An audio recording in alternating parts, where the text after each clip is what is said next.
15 лет Путин помогает нашему народу. Теперь и мы с вами, а нас десятки тысяч человек, прошедших специальную подготовку, просим национального лидера России считать нас добровольным спецотрядом Верховного Главнокомандующего, готовым защитить Россию и ее стабильность границы, выполнить боевую задачу любой сложности.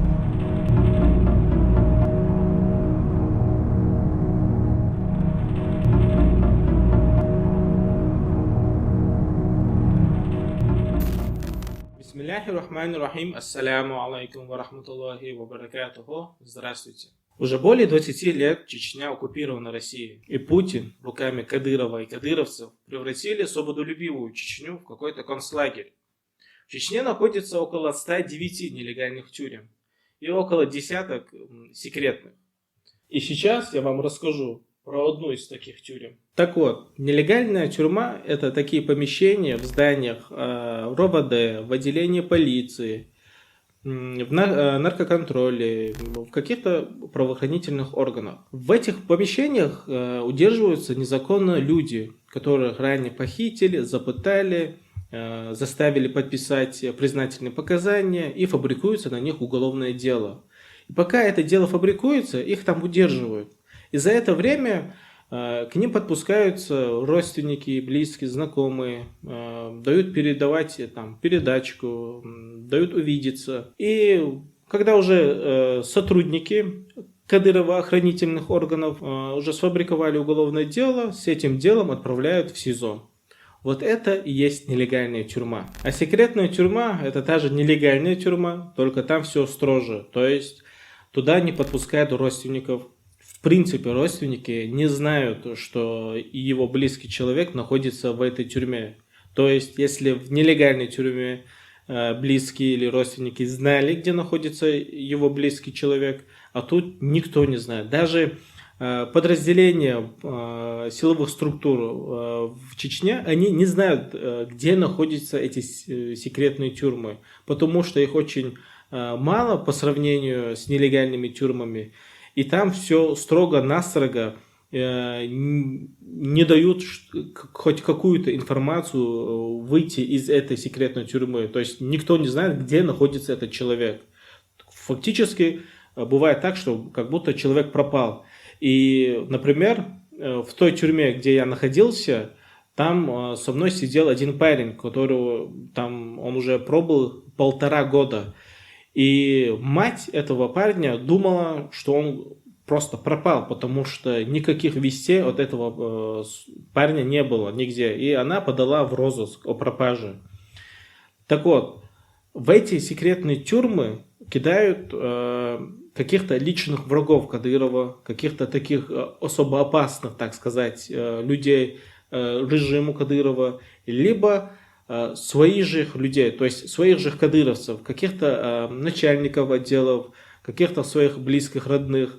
То есть вот эта категория отправляется в эти секретные тюрьмы. Как раз Рамзан Кадыров отправил меня в одну из таких секретных тюрем. Она находится в Грозном, рядом с Домом печати. Там есть правительственная территория, в котором дислоцируется Собор Ахмат, которую контролирует лично Абузейд Висмуратов по кличке Патриот. На этой территории находится аж 2 секретные тюрьмы. Одна под офисным зданием.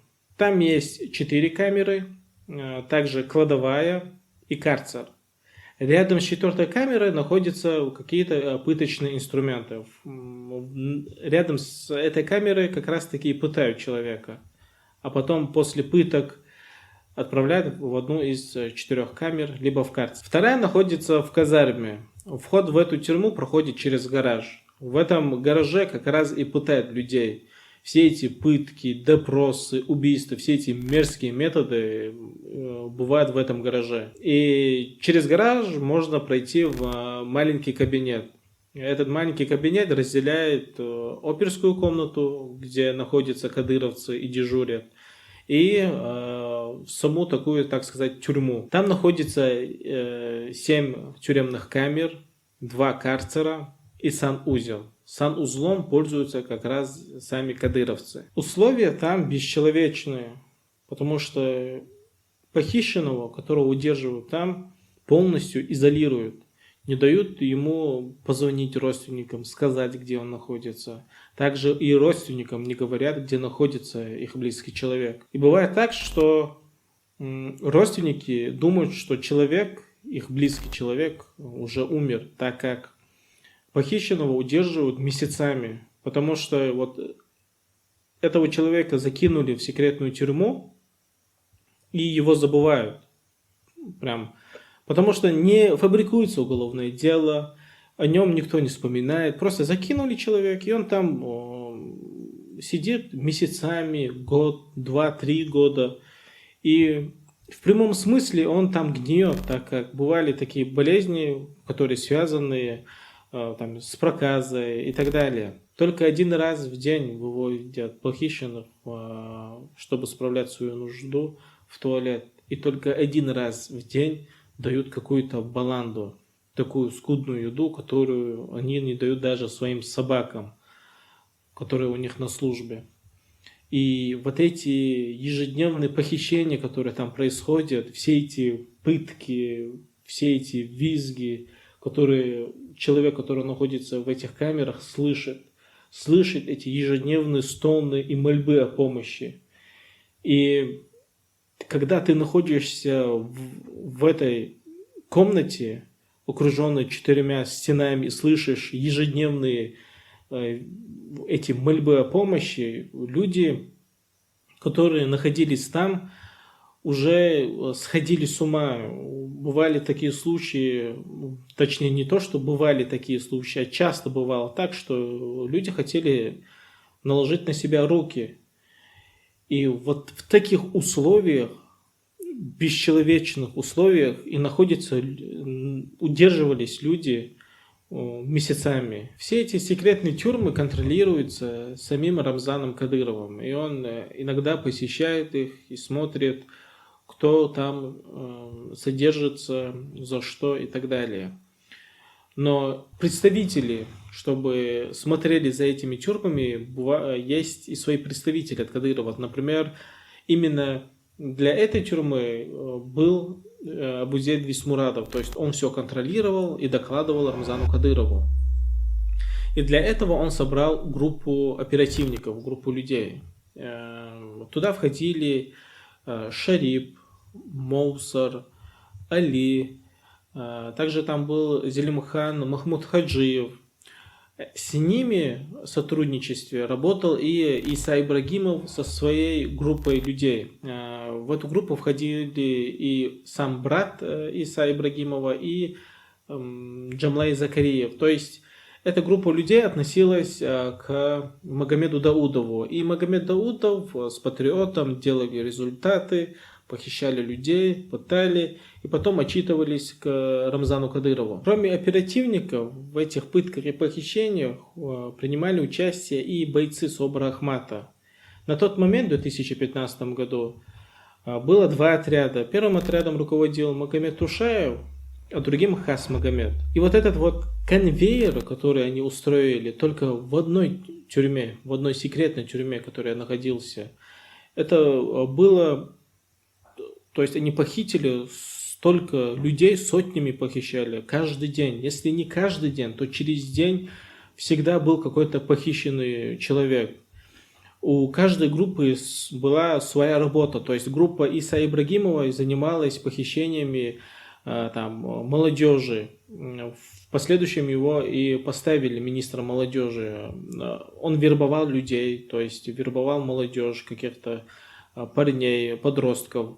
Месяцами вербовал, чтобы они там поехали в Сирию или куда-то в лес. И потом на встрече их забирали, похищали, пытали и отчитывались Рамзану Кадырову, что они, мол, взяли какого-то опасного террориста. Естественно, над группой Исой Ибрагимовым руководил Магомед Даудов. Как раз таки Магомед Даудов потом настаивал и сказал Рамзану Кадырову, чтобы Ису Ибрагимова и поставили министром молодежи. И также группа Магомеда Даудова занималась тем, чтобы они похищали девушек. Да, много девушек было похищено Исой Ибрагимовым, тех девушек, которые там придерживались религии. А группа из оперативников, которых Абузейд Весьмурадов поставил, они занимались типа наркоманами, типа там аптечными наркоманами. И, так сказать, это была группа типа захвата. То есть они в сотрудничестве вместе работали, все эти группы. Я вам рассказал лишь про одну такую тюрьму. А сколько их там в нашем оккупированном государстве? Уже более 20 лет продолжается геноцид чеченского народа. И этот конвейер не прекращается. Все эти пытки, похищения, грязные методы происходят на данный момент. Какого-то невиновного человека похитили, запытали, пока вы смотрели этот ролик. И я в последующих видео буду рассказывать вам, как вести себя в этой ситуации, как вести себя человеку, которого похитили, и как вести себя родственникам, как им бороться за своего близкого человека, чтобы этот конвейер остановить, чтобы прекратить все эти похищения, пытки, нужно бороться, и бороться нам надо с вами вместе. Никто не освободит нас, никто не прекратит этот бесчеловечные методы. Только мы с вами вместе сможем это сделать. Руками Кадырова и кадыровцев Путин превратил наш народ в какую-то третьесортную группу людей, которые похищают, пытают. И этот геноцид и не хочет прекращаться. И он не прекратится, пока мы вместе с вами не остановим это. И в конце вся сила и мощь принадлежит лишь одному Аллаху. Вассаляму алейкум ва рахматуллахи ва баракату.